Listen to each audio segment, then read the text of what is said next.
La libertad de América Latina aún guarda muchos secretos. ¿Hubo un único cerebro ejecutor detrás de las ansias libertadoras de todo el continente? ¿Se ejecutó un plan que había delineado un masón inglés para extender el poder británico en América? Los héroes del continente tuvieron que moverse sigilosamente, conspirando, buscando aliados y tomando decisiones que no todos podían llegar a comprender. ¿Cuánto tuvo que ver la masonería en este proceso?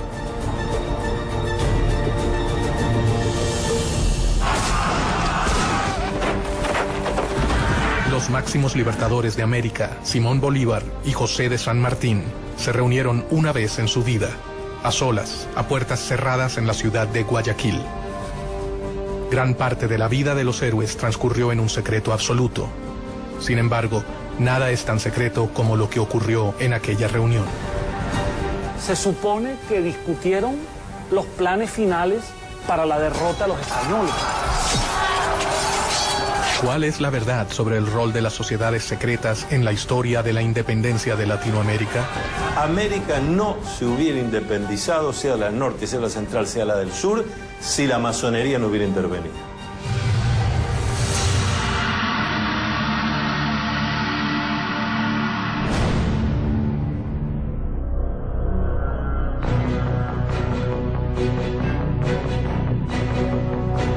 A lo largo de la historia, las sociedades secretas han manejado planes y alianzas ocultas para llevar a cabo sus objetivos.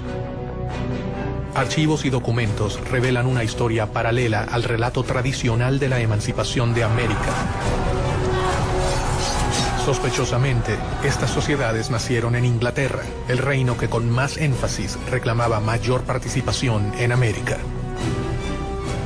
Inglaterra veía a América como una oportunidad para expandir sus colonias. La monarquía española tenía un monopolio comercial con sus colonias en América y no permitía comercio directo de sus colonias con ninguna otra monarquía ni con ningún otro imperio. ¿Las acciones masónicas buscaron reparar el reclamo inglés frente a España o fue una simple casualidad? Gran Bretaña tenía un problema muy serio porque nosotros éramos consumidores, pero que no podíamos consumir si no fuera a través del contrabando.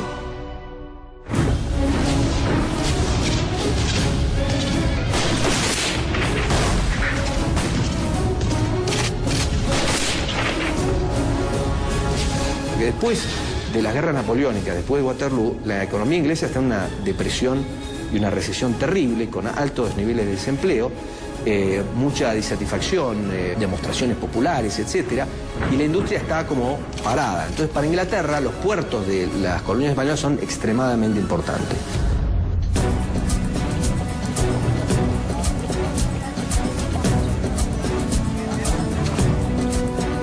Inglaterra era el lugar ideal para que germinara un plan que podía cambiar el orden mundial para siempre.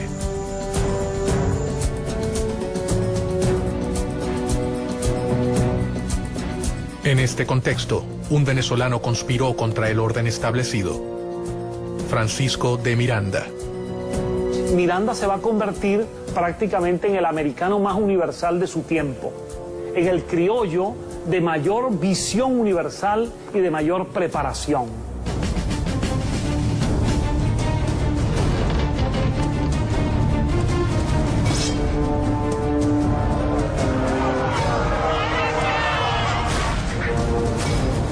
Tras haber vivido la independencia de los Estados Unidos y la Revolución Francesa, Miranda desarrolló una obsesión: que América Latina siguiera el mismo camino de emancipación. Él fue responsable de formar a los máximos líderes del continente, entre ellos a Simón Bolívar, José de San Martín y Bernardo de O'Higgins. Francisco de Miranda sabía que no se había embarcado en un plan sencillo, pero confió en el apoyo de sus hermanos masones. Él no fue el primero ni el único, pero sí un eslabón fundamental en una larga cadena de secretos y conspiraciones. Si existió un gran plan masónico, como el que decía Barruel respecto a la Revolución Francesa, es difícil decir que había un gran plan masónico. Lo que sí había era que había muchos masones que adherían a los ideales de la Revolución Francesa y que querían traer esos ideales a América. Los masones fueron temidos por el poder conservador, pero en secreto, gran parte de los máximos representantes de las monarquías pertenecieron a las sociedades. Desde ministros hasta reyes han abrazado en privado las ideas que rechazaban y condenaban en público. Porque acuérdense que en todo el feudalismo, el rey o el señor feudal estaba allí, se decía, por indicación divina. Y las distintas iglesias aceptaban eso. La masonería nació mucho tiempo antes de que la Revolución Americana comenzara a gestarse. Sus primeros objetivos fueron muy diferentes a los que terminaron adoptando a lo largo de su historia. Esta sociedad de constructores de obras sacras se convierten en una sociedad civil. Es al mismo tiempo un centro de reunión para personas instruidas, para personas con un cierto nivel educativo, con una cierta preparación. Y esa sociedad civil es la solución de lo que fue la crisis del pensamiento europeo. Es un espacio para el diálogo y para el cuestionamiento de elementos que hasta entonces habían sido pilares indiscutibles del orden político y social. Hacia fines del 1500, las sociedades masónicas eran una verdadera amenaza para los detentores del poder conservador. La iglesia, el ejército y las monarquías perseguían sin tregua a los librepensadores. Ellos representaban una gran preocupación para su poder. El valor más importante para defender que tiene un masón es la libertad. Entonces, todos aquellos regímenes dictatoriales, despóticos o dogmáticos han visto un peligro en la masonería.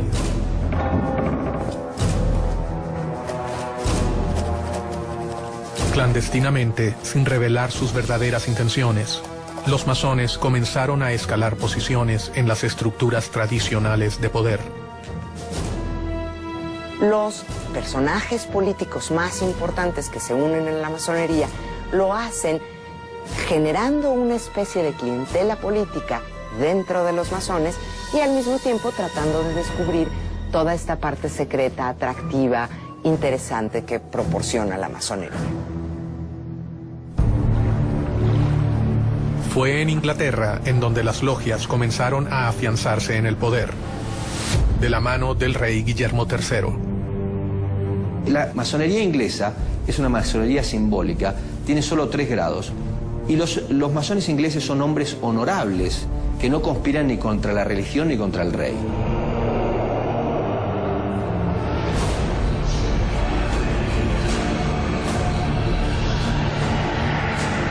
Gracias al impulso de Guillermo III, la Gran Logia Inglesa se creó en Londres en 1717. Ella sería fundamental para el resto de las sociedades.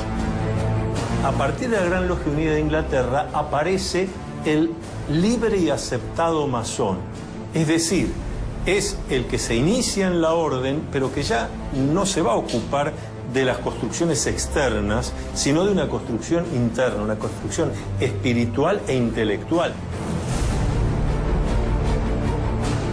El poder de reclutamiento llegaría a niveles que los masones jamás habrían soñado. El rey inglés Guillermo III, fascinado por las nuevas ideas, se acercó personalmente a las sociedades masónicas y secretamente se unió a ellas. Se ha hecho mucha especulación sobre la condición masónica del rey. Realmente esa misma condición que de oficio, de gremio artesanal que tenía la masonería operativa, se lleva al campo profesional de los ejércitos.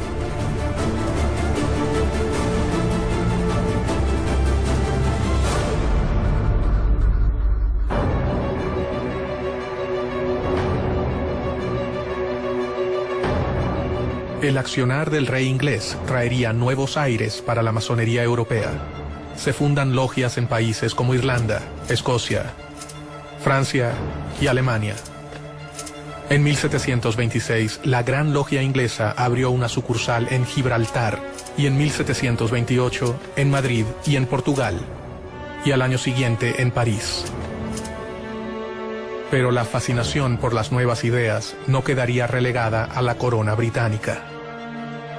Años antes del comienzo de las luchas libertadoras en América, un hombre en la corte de España leyó una realidad de una manera totalmente innovadora y comenzó a idear planes para cambiar al mundo.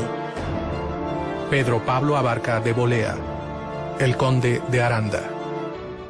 El conde de Aranda resultó ser un personaje muy importante en la historia de las colonias españolas en las Américas.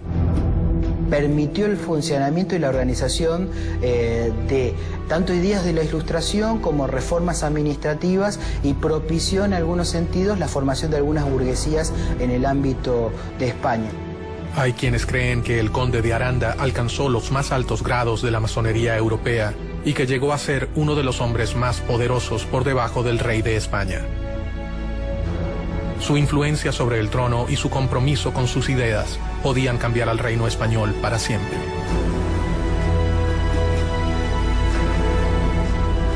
Con su consejo, es probable que hasta el propio rey Carlos III haya formado parte de la masonería española.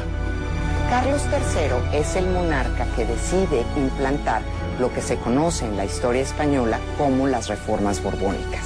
Las reformas que impulsó Carlos III afectaron a las colonias en cuanto a su administración, a la división geográfica y al rol que cumplía la Iglesia en aquella época.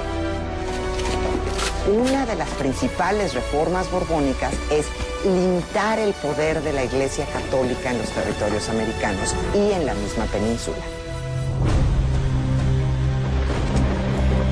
Si realmente existió un plan para que Inglaterra ganara ventaja en América, con la masonería implantada en la corte española, este acababa de comenzar. Un rey podía ser la pieza fundamental para acabar con el reino ibérico. Estaban a punto de sembrarse las semillas de un plan que podía acabar con el imperio español en América.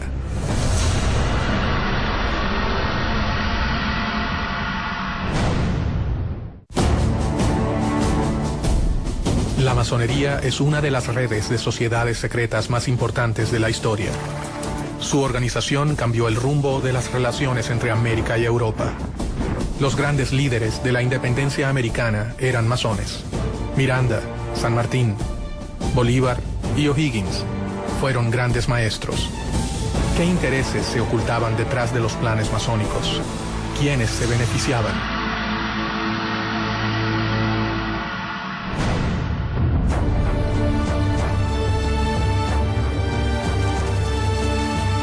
En las cortes europeas, para mediados del 1700, las ideas de libertad e igualdad habían ingresado gracias a los sigilosos planes de las sociedades secretas. Y sus miembros debían moverse con mucho cuidado para sobrevivir. Habían sido víctimas de crueles persecuciones en Europa. La masonería ha sido objeto de persecuciones extraordinarias. Y sin duda alguna, la forma logial de organizarse se presta para que este tipo de institución haya sido vista con recelo. Dentro del trono, el hombre de mayor confianza del rey Carlos III era masón. El conde de Aranda había logrado que sus ideas influenciaran a la corona, pero si era descubierto, perdería, además de sus cargos, su vida.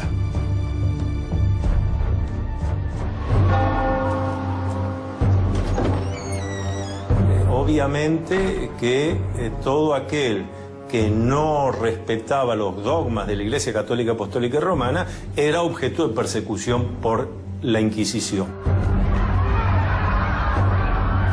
La Iglesia tenía para los masones, eso era las mismas causas de herejía o la podría ser hasta la hoguera.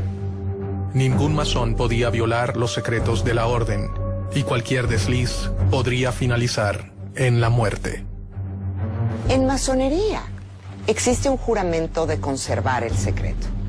Y aquel que viola ese secreto, en el ritual de iniciación y en el ritual del juramento, se afirma que será castigado cortándole la lengua, tirando sus cenizas al mar, en fin, una serie de castigos muy violentos que son, desde luego, de orden simbólico.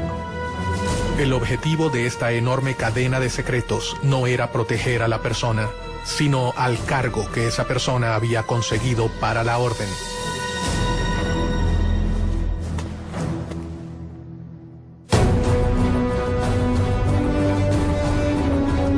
Bajo un gran secreto, el conde comenzó una lucha contra los poderes tradicionales.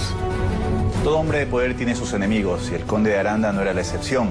Tenía tantos enemigos dentro de la corte, como por ejemplo Manuel de Godoy, quien terminó ocupando su lugar, y enemigos obviamente en el exterior y dentro de la iglesia. En medio de aquellos cambios, comenzó a firmar resoluciones que atacaban directamente a su enemigo más poderoso, la iglesia. Una de las principales reformas borbónicas es limitar el poder de la Iglesia Católica en los territorios americanos y en la misma península. Por consiguiente, el conde de Aranda y muchos otros miembros de la corte y el rey Carlos III deciden hacer una serie de reformas como expulsar a los jesuitas de España y expulsar a los españoles de las colonias españolas para limitar el poder de la Iglesia Católica. América era un lugar lejano y complejo. Allí se mezclaban los poderes otorgados a los virreyes con el poder de la Iglesia y las fuerzas extranjeras que buscaban beneficiarse, y los poderes que diferentes órdenes religiosas habían instaurado en el nuevo continente, especialmente los jesuitas. Ellos habían fundado ciudades, misiones y universidades, un gran ejército que respondería ante la voz de los seguidores de San Ignacio de Loyola. Aranda era un tipo brillante y él sabía, estaba consciente de las dificultades que implicaba gobernar territorios tan vastos como eran los territorios americanos y tan diversos desde la península. El conde de Aranda debía debilitar a sus oponentes si quería reducir el riesgo que corrían las logias. Y comenzó a pergeñar un plan secreto. Piensa que la mejor opción es dividir a América en 3 reinos independientes, gobernados por un miembro de la familia reinante, de preferencia por un hijo del rey, e implantar estos reinos independientes con una relación directa con España. Esto era para tener una relación más fluida con respecto al comercio y para que las decisiones no tardaran meses en llegar, o inclusive años. ¿Cuáles eran los verdaderos planes de Aranda? ¿Fortalecer a un imperio español o liberar a América para que pudiera comerciar libremente con Inglaterra? Los principales agentes de la época eran ingleses o franceses. Por tanto, aprovecharse de la posición de poder a fin de alcanzar el objetivo no era para nada descabellado. Fueran cuales fueran las verdaderas intenciones del conde de Aranda, sus ideas tenían fuertes detractores. Debía minar el poder de sus adversarios para que sus planes pudieran concretarse.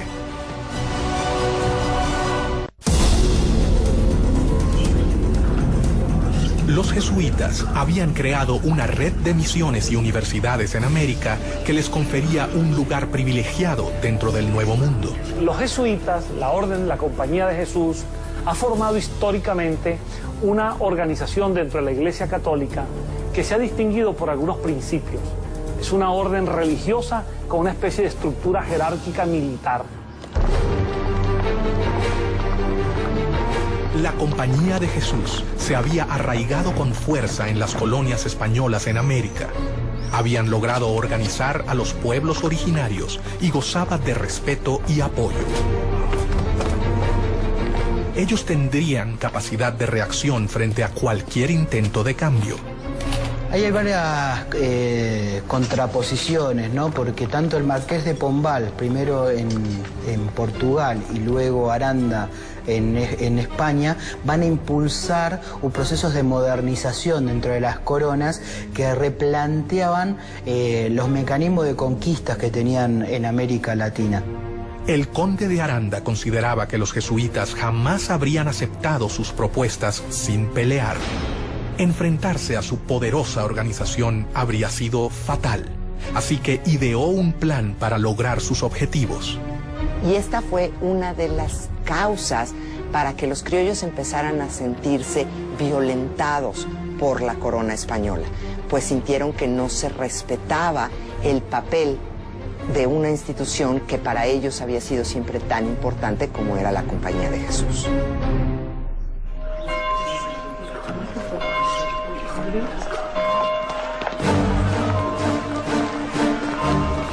La expulsión de los jesuitas fue una de las obras masónicas más decisivas y mejor orquestadas de la historia. Un hecho que terminaría colaborando directamente con la independencia de las colonias americanas. ¿Cómo hacen para la expulsión de los jesuitas? Fue un plan coordinado de una manera extraordinaria. Ellos mandaron a todos los lugares donde había una congregación jesuita y asignaron la fecha para abrir los sobres. El conde de Aranda, gestor de esta acción, asestaba así un certero golpe al corazón de la iglesia. El plan que comenzaba a delinearse acabaría con el poderío del reino español.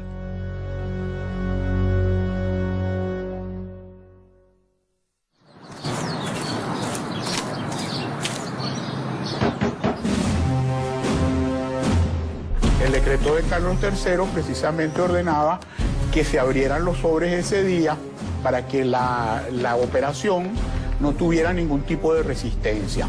Al decreto de decir se abren los sobres, entonces esa era la gran noticia, y la gran noticia era que iban a ser expulsados de América todos los jesuitas. Pero en el momento que abrieron los sobres, esa fecha que se abrieron los sobres en toda América, en 24 horas estaban montados los jesuitas en los barcos y salían con destino al otro lado del Atlántico. Aranda había sentado las bases para terminar con las colonias españolas en América. Sin embargo, él nunca se imaginó que su plan se pudiera volver contra su propio reino. ¿O si lo sabía y todo fue un plan británico para poder obtener ventajas en las colonias americanas?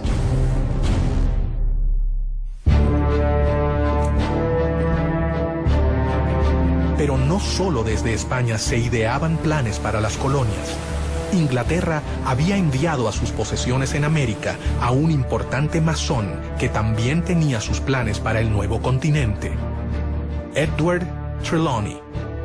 Él fue el gobernador británico de Jamaica entre 1738 y 1750 aproximadamente. A partir de 1739, en la isla de Jamaica, se instaló la primera filial de la Gran Logia de Inglaterra, una de las primeras al sur de Norteamérica. La masonería llegó a América desde fechas muy tempranas. Llegó primeramente a Estados Unidos. En 730 la trajo Benjamin Franklin a las 13 colonias americanas y se extendió bastante en las colonias norteamericanas. Posteriormente arribó a mediados del siglo XVIII a algunas de las colonias inglesas, especialmente a Jamaica. De la mano de muchos ingleses como Trelawney, las sociedades arribaron a América y desde allí dieron inicio a sus objetivos. La masonería estaba fortalecida en Inglaterra, así que Londres sería el lugar perfecto para ejecutar cualquier tipo de conspiración que los favoreciera. Inglaterra nunca ha tenido en política exterior razones idealistas. Inglaterra ha tenido siempre intereses. Después de la independencia de sus colonias americanas, Inglaterra ve necesaria la exploración de nuevos horizontes. Trelawney tenía un plan que elaboró detalladamente durante los 15 años que gobernó la isla. España debía compartir los beneficios de las colonias de América con la corona británica. Trelawney creía que España no tenía los derechos comerciales exclusivos con América. La situación del monopolio comercial de España era completamente injusta. Él manejaba dos opciones. Un plan de conquista que resultaba costoso y prácticamente imposible, o impulsar la independencia para las colonias españolas. Muchas veces se olvida el tema de que no se podría haber hecho todo lo que se hizo sin el financiamiento necesario. Y ese financiamiento se acordó dentro de las logias.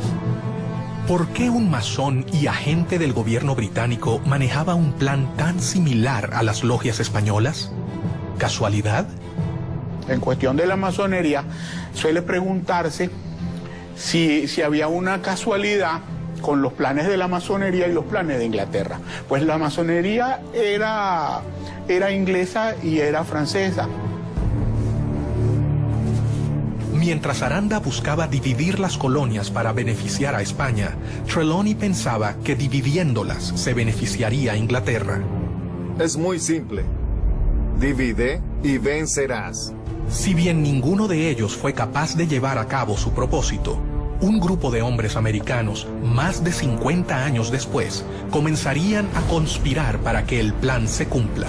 El poder no está en un iluminado porque Dios así lo quiso, sino que el poder está en el pueblo porque Dios así lo quiso.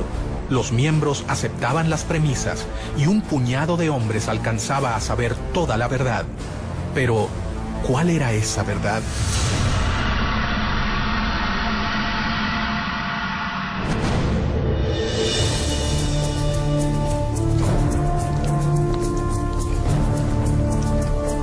Los librepensadores llevaban a cabo una batalla interminable y desigual con la Iglesia. Si bien ésta había llegado al continente para evangelizarlo, ciertamente no tenía el mismo poder represivo que en los países de origen. El despotismo ilustrado tenía un plan para elaborar su crecimiento comercial, su incorporación a lo que era la evolución hacia el capitalismo, y la Iglesia tenía sus planes a largo plazo. En paralelo a la llegada de las logias al continente, los jóvenes americanos viajaban de América a Europa con el fin de transformarse en los administradores de las colonias españolas en el Nuevo Mundo. Francisco de Miranda fue el primero en llegar. Unos años más tarde viajarían Bernardo de O'Higgins, José de San Martín, Simón Bolívar, Andrés Bello López, entre otros. Otra vez, el lugar de reunión de todos ellos sería Londres. ¿La corona británica estaba interesada en promover a los jóvenes americanos? Muchos de los jóvenes americanos se van a estudiar a Europa. Muchos de ellos también están buscando una educación más cercana a la Ilustración. Inglaterra siempre fue un lugar donde podían desarrollarse diferentes ideas. En Europa se encontraron con una realidad totalmente diferente a la que esperaban hallar. Están buscando una educación más cuestionadora, menos vinculada con la Iglesia, menos vinculada con el conocimiento tradicional. Y es en Inglaterra en donde hay un foco cultural, social, político, donde se está gestando el seno de este pensamiento ilustrado. Los jóvenes que partieron con el fin de realizar estudios formales terminaron convirtiéndose en los héroes de la independencia o en las manos operativas de un plan que había comenzado a forjarse antes de sus propios nacimientos. Casi se podría decir que Inglaterra funcionó con esta fórmula. Inglaterra le brindaba apoyo a Miranda. Francisco de Miranda, el americano más universal, se convertiría en una pieza clave de los planes independentistas. Miranda es un personaje muy interesante, porque es un personaje que tiene una carrera increíble antes de llegar a América, antes de llegar a tratar de impulsar la independencia de América. Es general del ejército francés, pelea en la Revolución Francesa, pasa por la corte de Catalina la Grande en San Petersburgo, vive en Londres y se conecta y está mano a mano con personajes importantísimos de la política inglesa. Miranda fue el padre de la independencia del continente, uno de sus ideólogos, protagonista de sus batallas y personaje fundamental en el diseño de una estrategia para llevarla a cabo. Miranda es un gran conspirador. Miranda es el gran arquitecto de la revolución, el gran arquitecto del proceso independentista. Miranda viajó hacia España en 1771, donde su vida cambiaría para siempre, y con ella el futuro de todo un continente. Sus contactos con la masonería le permite vincularse a Inglaterra para después convencer y sumarse con ciertas masones que estaban convencidos de que era necesario un proceso de emancipación para propiciar el libre comercio contra España. Ya en Europa, el joven Miranda comenzó su carrera militar para obtener el cargo de capitán en el ejército. Lo que hay que decir de Francisco de Miranda es que es un esclarecido.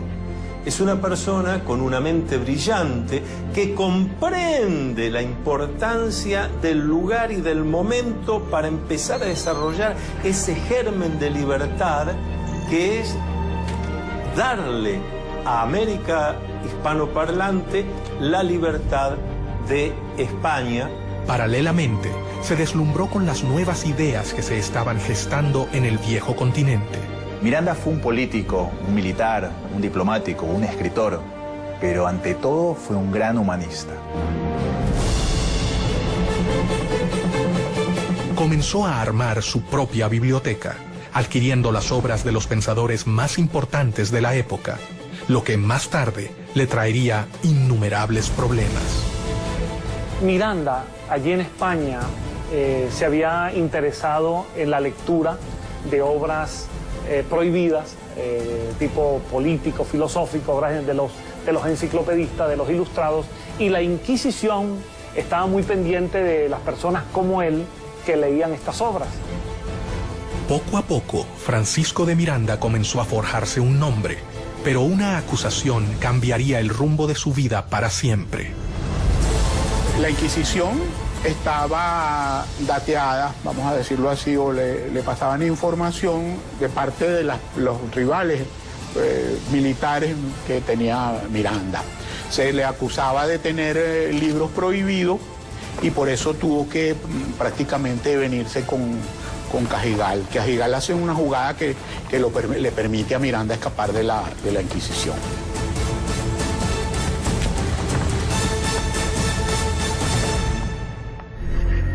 Y a partir de allí, Miranda es declarado prófugo de la justicia española, pasa a ser perseguido por España y obviamente, a medida que se van produciendo los acontecimientos, Miranda, cada vez la persecución de España es mayor. El 10 de julio de 1783 llega a los Estados Unidos. Ya se ha producido la declaración de la independencia, el hecho independentista de Estados Unidos, y Miranda se apasiona por ese proceso. Y Miranda va a viajar por distintas ciudades de los Estados Unidos, tratando de tomar contacto con esa realidad, con las causas que llevaron a la independencia, con la manera como los Estados Unidos de América se ha independizado de Inglaterra y sobre todo toma contacto con los ideales de los independentistas norteamericanos. En Estados Unidos, Miranda terminaría de comprender qué debía hacer. Había llegado al país que acababa de independizarse y allí conoció a los grandes protagonistas de la independencia. Especialmente trabó relación con George Washington. Tuvo entrevistas con líderes como Jefferson, Hamilton, Knox, es decir, con figuras muy importantes en la conducción del nuevo país independiente en Norteamérica. No se sabe exactamente dónde se inició el general Francisco de Miranda como masón. Algunos historiadores afirman que fue en 1774, en Madrid, y según el rito, York. Otros dicen que fue iniciado por el mismo George Washington en la Logia de Virginia. Muchos historiadores se preguntan cómo era posible que este joven, nacido en Caracas, de ascendencia isleña, canaria, que empezaba a ser perseguido por España, pudiese ser recibido en los Estados Unidos por el presidente de la nación y por los principales líderes de esa nación. De allí nace entre muchos historiadores la posibilidad de que Miranda en esa relación haya estado apoyado por la masonería. Su futuro comenzaba a dibujarse. El hombre que había servido al ejército español alrededor del mundo estaba por transformarse en la pieza clave para que perdieran sus colonias en América. Debajo de la mesa, alguien estaba poniendo en marcha los planes elaborados por el conde de Aranda y Trelawney, el viejo gobernador de Jamaica. La idea era separarse de España y de alguna manera seguir el modelo republicano que ya se había establecido en Estados Unidos. Miranda se ha convertido en masón, comenzando así a conocer las ideas más revolucionarias de la época. Ha vivido la independencia norteamericana de cerca, haciéndose eco de los ideales revolucionarios. Ha sido acusado por el país por el que arriesgó su vida y ahora mira hacia su continente. El futuro héroe de la revolución comenzó a desarrollar cada vez más sus planes para independizar a América, pero sabía que no podía hacerlo solo.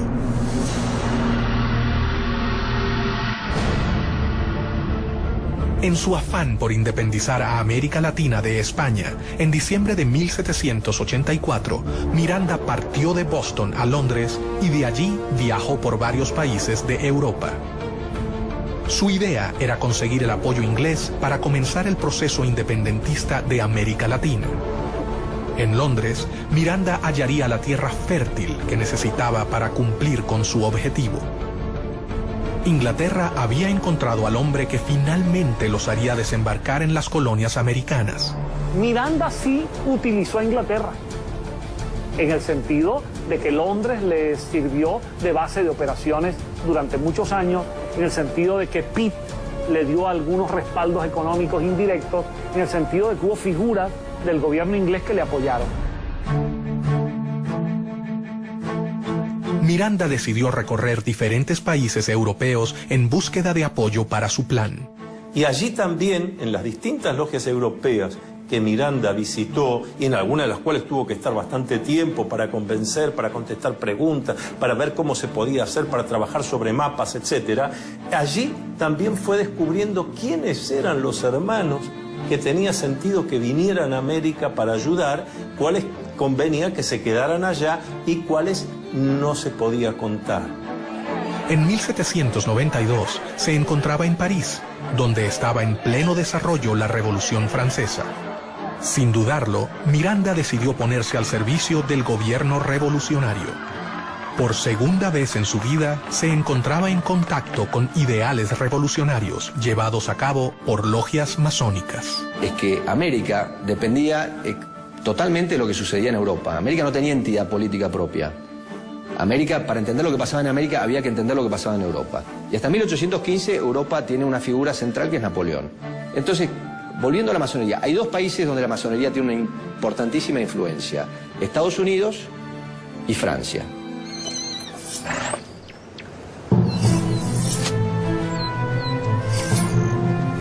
La Asamblea Legislativa, el gobierno francés en la época, lo destinó a Bélgica y Holanda para defender a la Francia revolucionaria del ataque de los ejércitos absolutistas.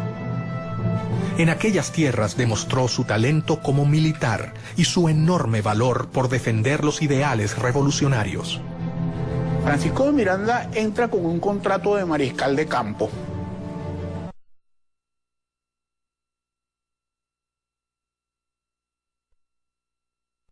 Parte activa en este proceso.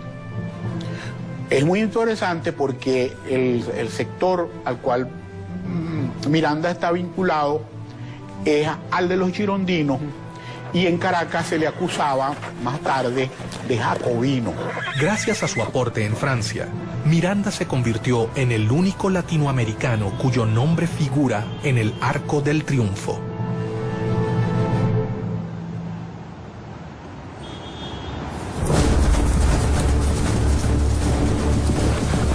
Miranda era un enemigo de España. Londres era su aliada.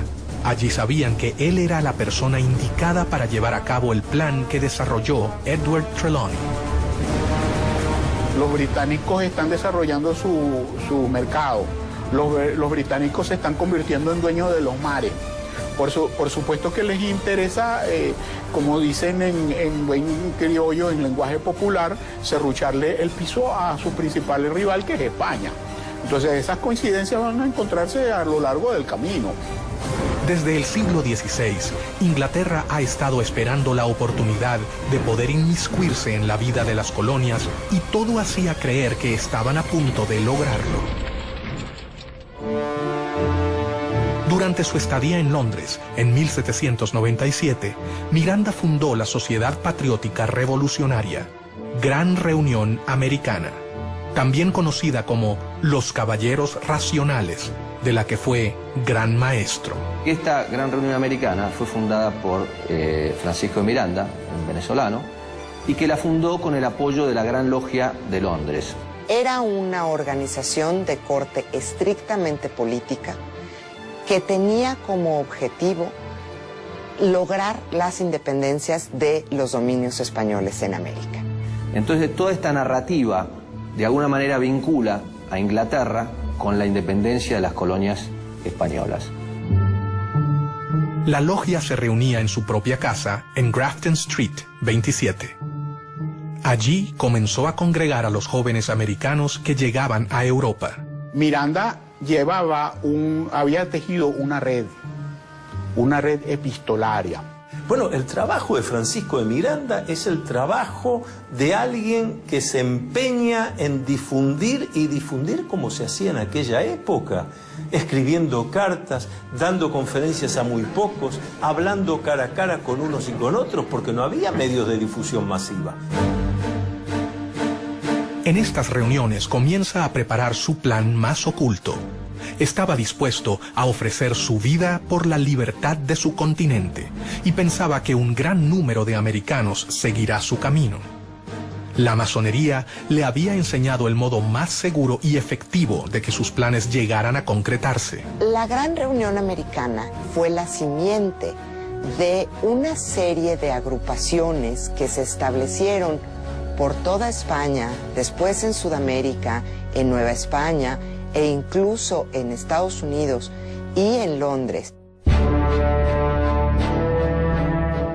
En su propia casa, Miranda comenzó a seleccionar a los jóvenes que participarían de su logia. Lo que Miranda organiza en Londres es una reunión de hombres que se instruían, generalmente eran hispanoamericanos o españoles, que eran instruidos por Miranda exactamente en la causa de la independencia de América. Cada uno de ellos llegó de los puntos más remotos de América. Sus exigencias eran grandes y esperaba que solo los jóvenes valerosos lo aceptaran. Los candidatos a iniciarse en la masonería, por lo general, son personas que viven en un lugar y que pueden asistir a las tenidas regularmente durante un tiempo indefinido. A diferencia del conde de Aranda, Miranda contaba entre sus tropas con una gran cantidad de jesuitas, alrededor de 300. Durante el proceso de la independencia de Hispanoamérica, numerosos jesuitas participaron activamente en favor de la causa independentista, a diferencia del clero tradicional español que, en líneas generales, reflejaba los intereses de la monarquía. Él intercedió directamente ante el ministro William Pitt para que fueran benévolos con ellos. Cuando algunos jesuitas fueron capturados dentro de los conflictos entre Inglaterra y España, algunos de sus jesuitas eran mirandinos, eran favorables a la causa de Miranda, y Miranda intervino ante Pitt para que los liberara. Más rápidamente de lo que creían, los enemigos de España se unían. Increíblemente, el plan del conde de Aranda estaba por tomar forma, pero no se realizaría para proteger al reino.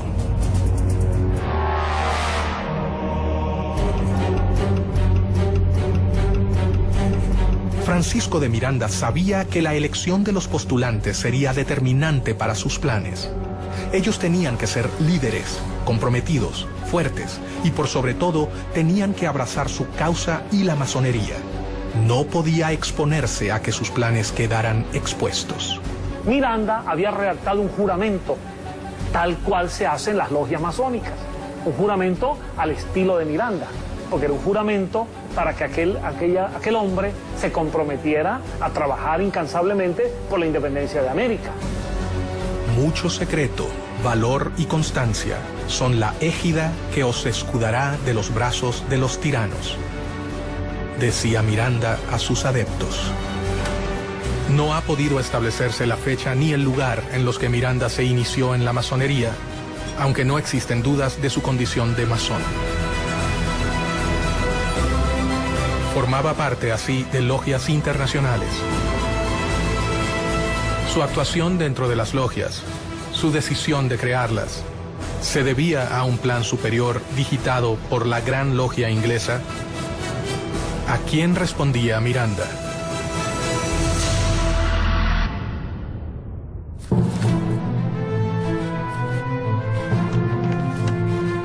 Casualidad o no, el plan elaborado por Miranda y las logias parecía responder palmo a palmo al plan creado cerca de medio siglo antes por otro masón, perteneciente a la Gran Logia de Inglaterra, el gobernador de Jamaica, Edward Trelawney. Si bien se parecen en cuanto al rol del comercio en América y en cuanto a quién sería el más beneficiado, divergen con respecto a su finalidad. A diferencia de Trelawney y del conde de Aranda, Miranda puso en práctica lo que otros solo habían pensado. Es una época en la que se está dando una transición de un mundo constituido por instituciones, de una sociedad corporativa a una sociedad más individual. Para organizar sus filas, Miranda decidió no incluir hombres mayores de 40 años. El venezolano confiaba en que los jóvenes serían quienes lo ayudarían a culminar su plan. La inteligencia de Miranda lo llevó a comprender que para ciertas cosas necesitaba contar con lo que nosotros llamamos los ancianos sabios. Contactos políticos, diplomáticos, financieros. Pero para la ejecución concreta de la obra, lo que llamamos en masonería los grupos de masonería operativos, donde hay que ir a hacer cosas concretas, había que entusiasmar a la juventud.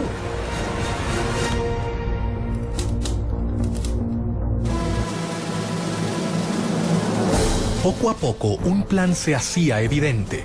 Los intentos de Inglaterra por invadir las colonias americanas fallaban. Solo quedaba la oportunidad de la conspiración a través de las logias conformadas por los mismos americanos. Recordemos que al mismo tiempo, Inglaterra siempre estaba intentando cualquier tipo de invasión de las colonias americanas. E Inglaterra poco a poco intentaba sustraer algunos territorios dentro de esa vasta expansión continental que era Hispanoamérica. Era como una obsesión de adueñarse de nuevas tierras. Las diferentes logias mirandistas que se habían creado en Europa comenzaron a trabajar en pos de la emancipación de América. La logia más decisiva en la liberación del continente fue la logia Lautaro. Las logias Lautaro empiezan con una logia madre establecida en Sudamérica. Se considera, pero no hay certeza, que quien establece esta logia madre fue José de San Martín. Se nos ha preguntado muchas veces sobre si esas logias funcionaban igual que cualquier otra logia masónica.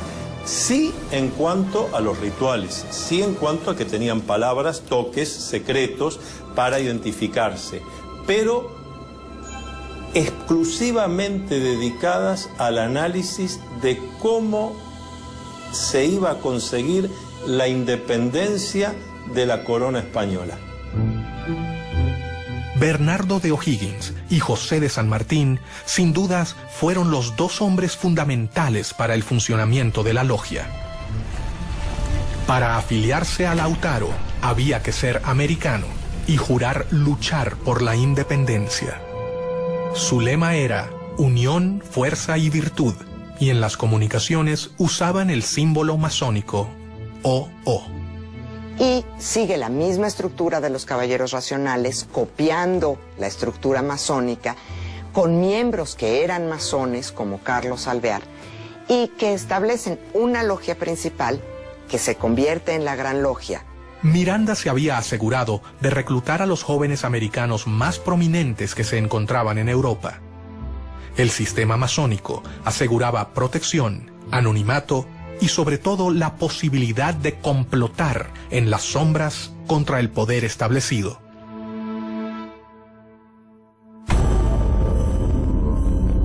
Mientras que las logias se afianzaban en América, sus líderes debían tomar las precauciones necesarias para proteger a sus miembros. La clave de la supervivencia se encontraba en sus intrincadas estructuras, su complejo modo de ingreso y su compromiso de silencio. Las logias que operaban aquí practicaban rituales masónicos que tenían que ver más que nada con el sistema de grados. Según el grado que cada hermano tenía dentro de la logia, era el conocimiento de la parte del plan que tenía. El ascenso del grado tiene que ver con la lealtad que hayas demostrado a la causa de la independencia o a la causa de los gobiernos independientes. Las logias Lautaro tienen solamente 5 grados y el último grado está destinado para los líderes militares, que son aquellos que van a controlar, que son aquellos que van a llevar el mando de las armas en las independencias y después, mediante las armas, van a sostener los gobiernos independientes recién establecidos. Ninguno tenía todo el plan, de manera tal que si alguno de los hermanos hubiera caído en manos del enemigo y bajo tortura se hubiera visto obligado a revelar algún secreto, el secreto que revelaba era apenas un trocito de la totalidad.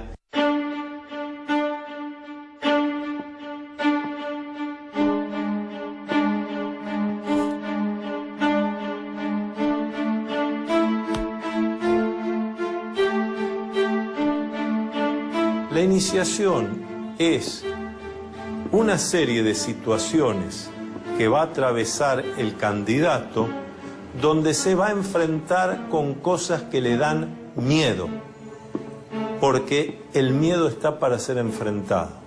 La ceremonia variaba según la logia, y esta se podría realizar en diferentes lugares, como por ejemplo recámaras, sótanos e inclusive cuartos oscuros, donde se realizaba la iniciación. Entonces siempre está acompañado por un hermano que en masonería llamamos el hermano experto. Es el que lo acompaña, no hace el trabajo por el candidato lo tendrá que hacer, enfrentar sus miedos, sus dudas, pero va a estar bien acompañado, está desde el principio entre amigos, está bien cuidado.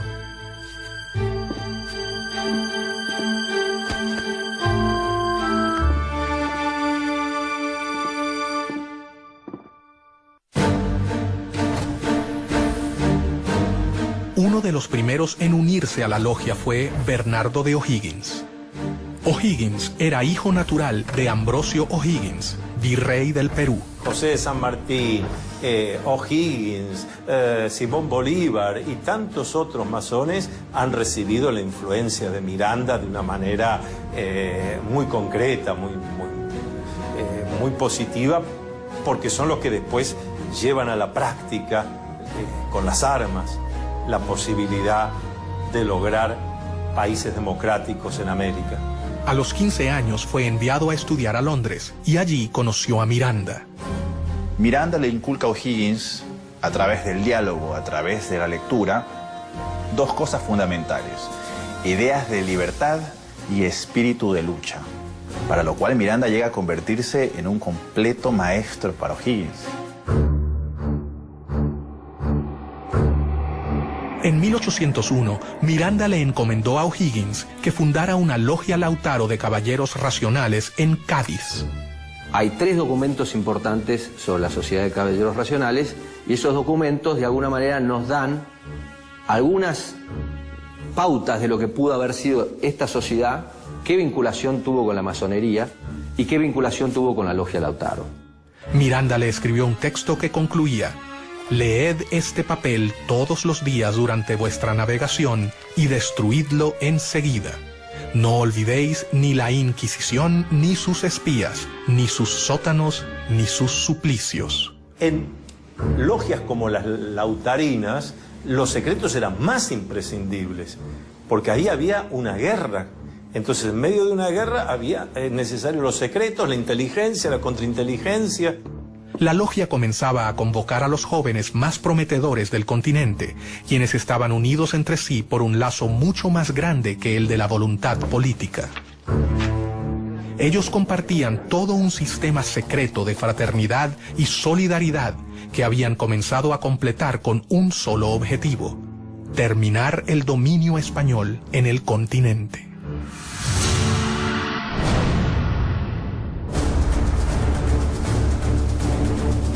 Rápidamente, O'Higgins se convirtió en una persona de confianza del gran ideólogo de la independencia latinoamericana. En una de las tertulias que solían compartir, Bernardo le narró la historia del cacique Lautaro. Miranda, inspirado en su vida, bautizó así su logia. Lautaro, en homenaje a un cacique de un pueblo originario de nombre Lautaro, que había combatido y había muerto peleando contra el ejército español del rey. Entre los amigos de Miranda se encontraba su compatriota Juan Bolívar, el padre de Don Simón, a quien conocería en el primer viaje que éste realizó a Europa. Una relación compleja, no una relación fácil. Vamos a ubicarnos históricamente. Miranda nace en Caracas en 1750. Bolívar nace en Caracas en 1783. Cuando Bolívar está naciendo en Caracas, Miranda está en los Estados Unidos, concibiendo a sus 33 años toda la relación de conocimiento de la independencia de los Estados Unidos y proyectando su lucha independentista en América. De modo que la diferencia de 33 años es muy significativa para entender la relación entre estos dos gigantes de la independencia americana. Bolívar llegó a Cádiz en 1803 y rápidamente fue admitido en la sucursal de la Gran Logia Americana, la Sociedad de Caballeros Racionales. Mientras que sus seguidores comenzaban a prepararse en Europa, Miranda decidió intentar realizar la primera revolución. El objetivo sería su país natal, Venezuela.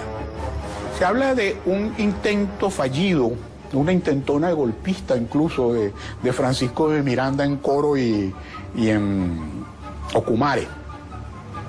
Esto es una historia muy interesante porque ahí hay un inicio de la independencia. Para ello, primero viajó a New York.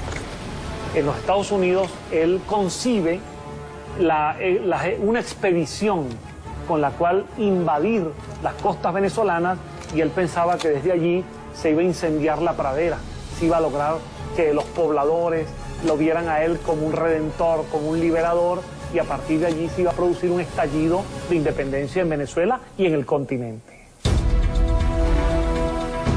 En febrero de 1806 partió rumbo a Venezuela con 3 barcos, uno de ellos llamado Leandro, por su hijo.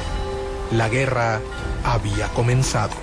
Esos 3 barcos que él arma, antes que él termine de armarlo, ya la comunicación de Estados Unidos a España y de España a las colonias había llegado. Pero la primera expedición se frustraría antes de su inicio. Primero, desembarca en Ocumare de la Costa, 1806, y es repelido, es descubierto por los españoles y las embarcaciones en que él venía son cañoneadas. Pero ¿qué pasa con Miranda en el 58 Grafton Way? Él regresa con su esposa, la madre de Leandro, Miranda, que después fue presidente del Banco Inglés en Venezuela años más tarde.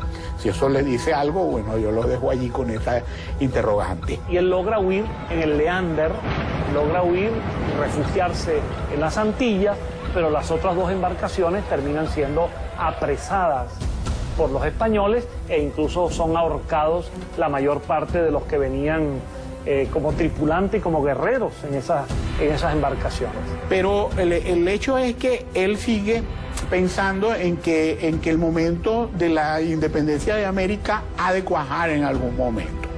Y va a comenzar el periodo londinense en que Miranda concibe la lucha por la independencia desde Londres de otra manera. Lo primero que hace es fundar un periódico, El Colombiano. De modo que Miranda, además de un gran memorialista, Miranda se convierte en un pionero del periodismo también.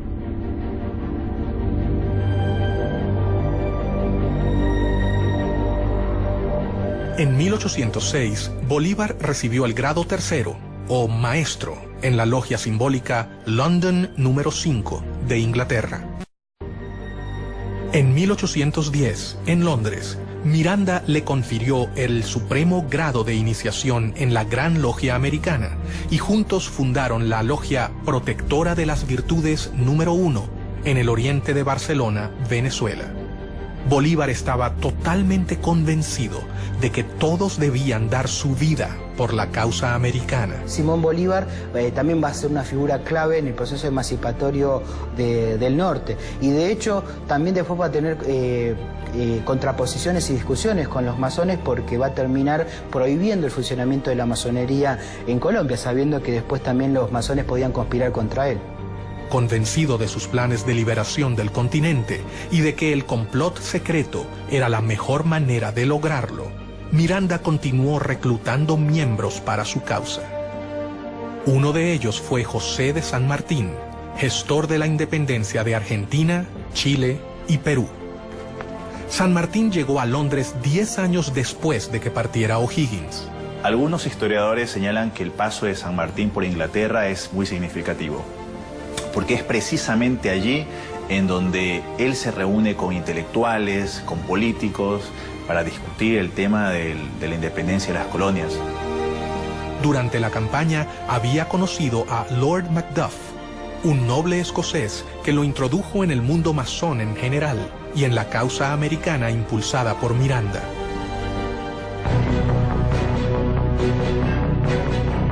Fue allí donde San Martín hizo contacto por primera vez con círculos de liberales y revolucionarios que simpatizaban con la lucha por la independencia americana.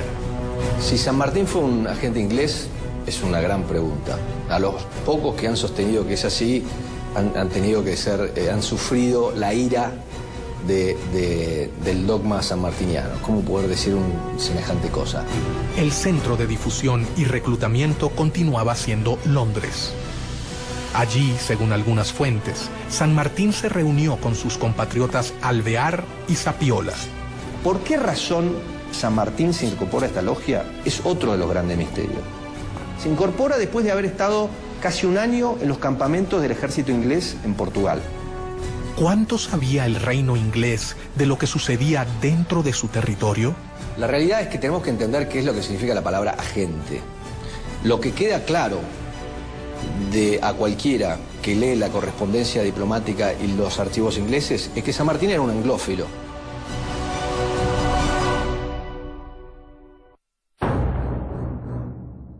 Miranda sabía que había logrado dar el primer paso. Las logias en Europa se fortalecieron y sus miembros estaban totalmente convencidos de la necesidad de la independencia. El siguiente paso era mucho más arriesgado. Se debían fundar filiales en el continente americano.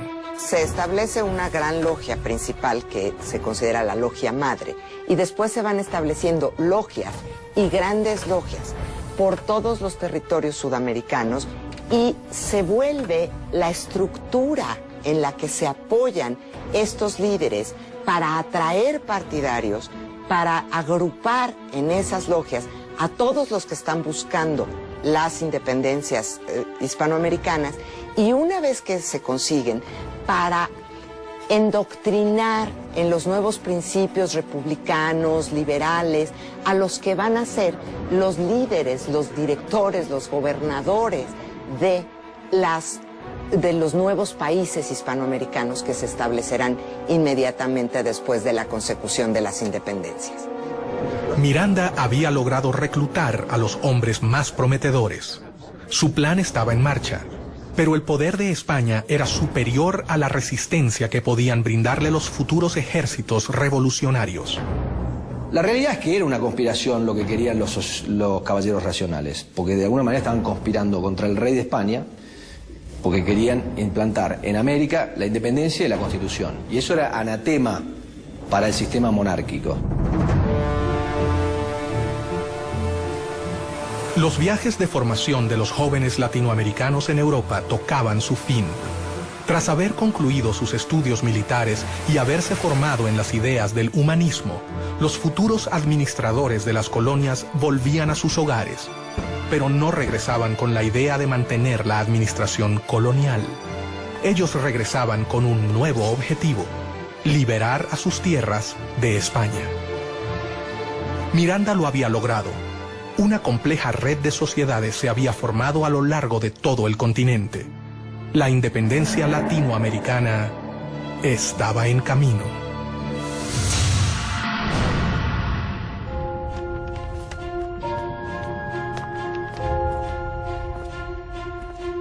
Mientras tanto, un hecho externo colaboraría con la causa: la llegada de Napoleón al trono de Francia y la instauración del Primer Imperio llevaron a Europa a una era de guerras, caos, alianzas y traiciones. Y entonces Napoleón tiene que desarrollar estrategias para atraerse adeptos en España. Y una de esas estrategias es utilizar a la masonería como herramienta. Hasta el momento en que ellos iban conquistando una ciudad, iban conformando logias y iban dejando sus cuadros masónicos como una suerte de control de la sociedad civil. Las fuerzas napoleónicas contaron con una serie de victorias iniciales que llevaron a la abdicación del rey español en Bayona, Carlos IV, quien se vio obligado a renunciar en favor de su hijo Fernando VII. Napoleón crea su propia masonería, que es conocida como masonería bonapartista. Incluye ahí a todos los que son denominados afrancesados, que son los españoles que aceptan el gobierno bonapartista y que reconocen a Napoleón y a José Bonaparte. Pero al poco tiempo, Napoleón decidió reemplazar a los reyes borbones de su trono, por lo que hizo abdicar a Fernando VII en favor de José Bonaparte, el hermano del emperador francés. Napoleón se burlaba de los masones, decía que era un grupo de imbéciles que hacían ceremonias ridículas, pero la realidad es que todos sus hermanos eran masones. No solo eran masones, sino que José Bonaparte, su hermano mayor, que luego es rey de España, era el gran maestre del Gran Oriente de Francia, es decir, era el líder de la masonería francesa. Y Napoleón utiliza la masonería como herramienta política. Y dentro de esas logias intenta difundir una serie de principios que hacen aparecer a su imperio como un imperio muy liberal, defensor de los derechos del hombre, defensor de los derechos del ciudadano, pero al mismo tiempo pues no deja de ser un imperio. Mientras Europa vivía convulsionada, las logias masónicas entendían que era el momento de actuar. Las sociedades americanas vieron con preocupación la invasión francesa sobre la madre patria. Entonces es en 1808 cuando se rompe la legitimidad y cuando la posibilidad de las independencias se presenta, porque el monarca que está ahí no es el monarca legítimo, no es el monarca reconocido. Miranda instó a sus hombres. El momento había. Estaba Miranda en el medio. Miranda con su interés colocado en la independencia de Hispanoamérica.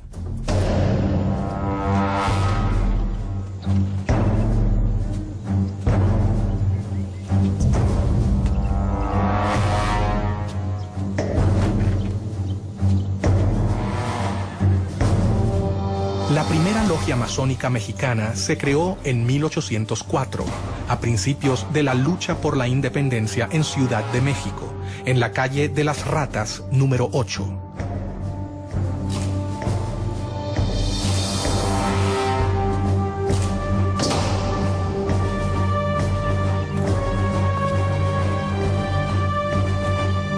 Una masonería muy poderosa, muy extendida, que produjo una enorme influencia en toda la política de México y del resto de América Central hasta la actualidad. Los masones mexicanos fueron los primeros en entrar en acción. En 1810, Querétaro era el principal centro de la conspiración para llevar a cabo la independencia política del país. Bajo el disfraz de saraos y reuniones literarias, los conspiradores se reunían en esa ciudad. A estas reuniones auspiciadas por la corregidora Josefa Ortiz de Domínguez concurrían distinguidos queretanos, así como los capitanes Ignacio Allende, Juan Aldama y los hermanos Epigmenio y Emeterio González. También asistía a ellas secretamente el cura de la parroquia de Dolores, Miguel Hidalgo y Costilla. Cuando ya se había fijado la fecha para el levantamiento, varias denuncias pusieron sobre aviso a las autoridades españolas y éstas procedieron rápidamente a sofocar el movimiento, cayendo sobre las casas de los conspiradores para encarcelarlos. Sin embargo, no pudieron contra ellos y el 16 de septiembre fue declarada la Independencia Nacional de México.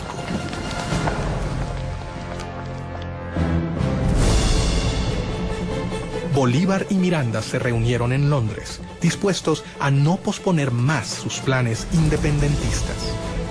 De hecho, el joven Bolívar toma la iniciativa, no autorizada por la Junta de Caracas, de invitar a Miranda a volver a Caracas. Bolívar partió de Londres rumbo a La Guaira, donde llegó en diciembre de 1810. Pocos días después, también llegó a La Guaira Francisco de Miranda. Cuando Bolívar retorna a Caracas, Miranda, por discreción, toma una embarcación una semana después. Y Miranda llega a finales del año 1810 a Caracas, una semana después que Bolívar ha llegado. Miranda volvió a Venezuela a instancias de Bolívar, que había comenzado las guerras por la independencia.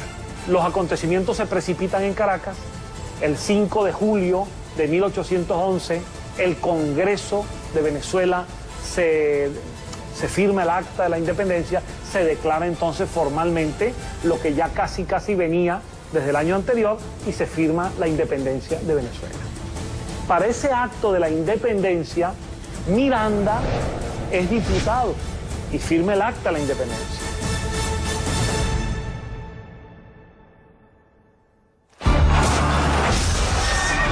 Miranda fue nombrado generalísimo del ejército venezolano, pero tras una serie de reveses militares, tuvo que capitular.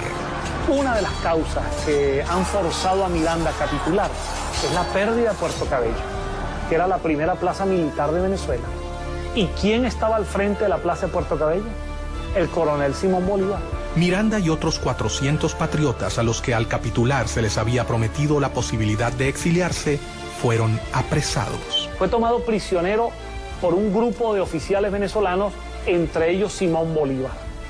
Y cuando ve a Bolívar, a Miguel Peña y a otros más que lo estaban deteniendo, Miranda exclama en una de las frases que más ha marcado el destino venezolano, una frase dramática hasta el día de hoy. Miranda dice: bochinche, bochinche. Este pueblo lo único que sabe hacer es bochinche. Y finalmente Bolívar es un agente histórico de aquellos que lamentablemente intervinieron para que Miranda fuese detenido. En mi opinión, un verdadero lunar en la historia de Simón Bolívar, la detención.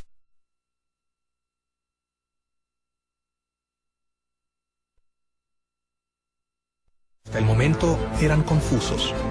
El plan había sido preparado paciente y ordenadamente. Los masones no podían contar con un mejor contexto para ejecutar sus planes de independencia.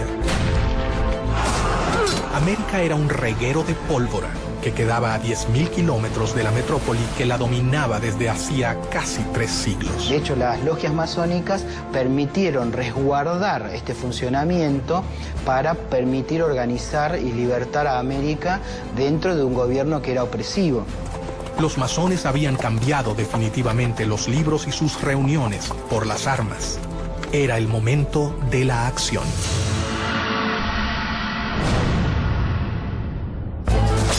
Dos caudillos se destacan en los ejércitos libertadores, 2 discípulos de Francisco de Miranda, José de San Martín, quien desde el Río de la Plata sube hacia el norte, y Simón Bolívar, que lleva la revolución en sentido inverso, desde Venezuela.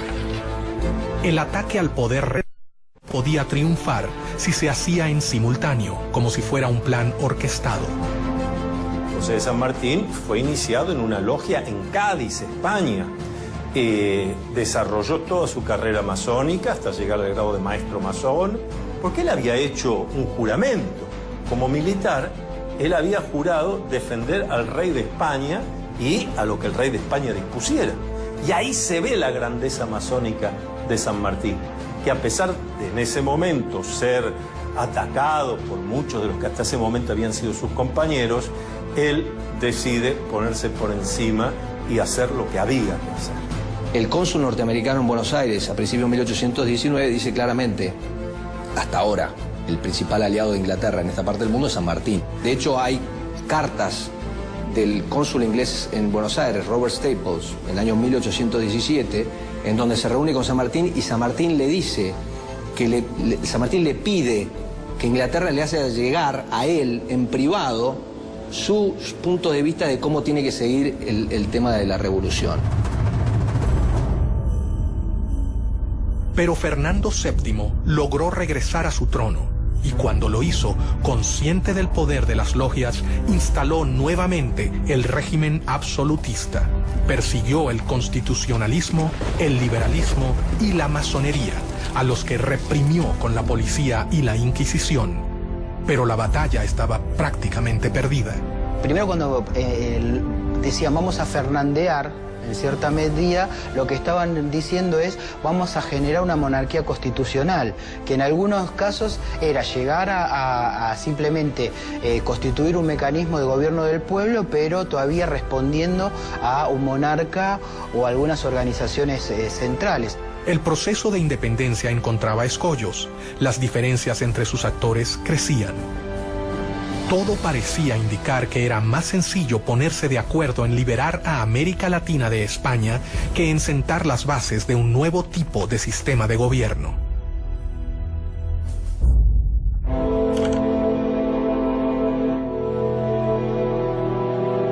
Mientras sus hombres cumplían un sueño de más de 100 años de espera, Miranda fue trasladado a España y murió en una cárcel antes de que la emancipación finalizase. El venezolano murió solo, pero sus ideas ya parecían ser realidad.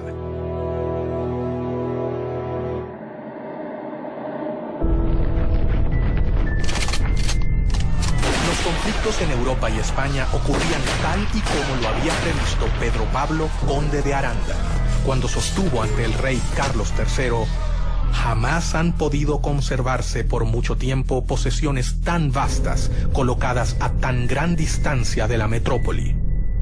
Sin embargo, no se transformaban en reinos leales al imperio español. Todas estas diferencias marcan en cierta medida también algunos posicionamientos de intereses que tenían cada uno de los grupos, tanto regionales como de las alianzas estratégicas a nivel internacional que tienen cada uno de ellos. Los masones siguieron sus planes. Cientos de miles de hombres de todo el continente han abrazado su causa. Sin embargo, un hecho dejaría abierta para siempre una pregunta que jamás ha podido ser respondida. El 26 de julio de 1822, en medio de las batallas, los dos generales, Bolívar y San Martín, realizaron una reunión a solas en la ciudad de Guayaquil. Era evidente, era necesario que se reuniesen los dos grandes libertadores, Bolívar y San Martín, que hasta ese momento no se conocían personalmente. Este va a ser su primer y único encuentro en 1822. Ellos conversaron y esas palabras, que nadie jamás supo, cambiarán la historia del continente. ¿Qué ha pasado ahí? ¿Qué ocurrió? Se ha especulado mucho, pero no lo sabemos. Pero no lo sabemos precisamente porque como buenos masones conocían todos los secretos y algo los lleva a tomar esas decisiones.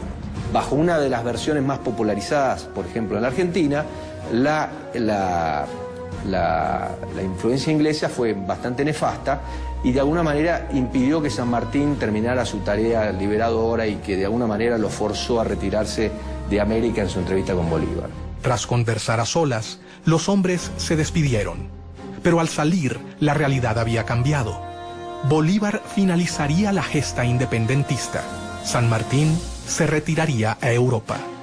Yo no sé si San Martín era un agente inglés. Lo que sí sé es que San Martín era un hombre que tenía convicciones políticas muy conservadoras, que era conveniente para Inglaterra. ¿Tuvo algo que ver Inglaterra en esta reunión? El hecho es que los historiadores, algunos historiadores, han registrado que el propio saludo que se dan San Martín y Bolívar al conocerse en Guayaquil es un saludo típicamente masónico.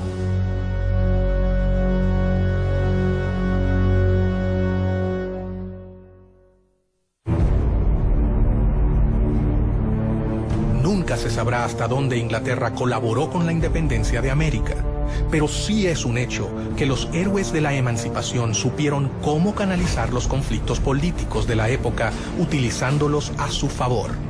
Napoleón decía que la historia no era más que una ficción acordada por la mayoría. Muchas veces lo que sucede es que la historia que escuchamos no es la historia real, es la historia que queremos escuchar de alguna manera o que nos gustaría escuchar.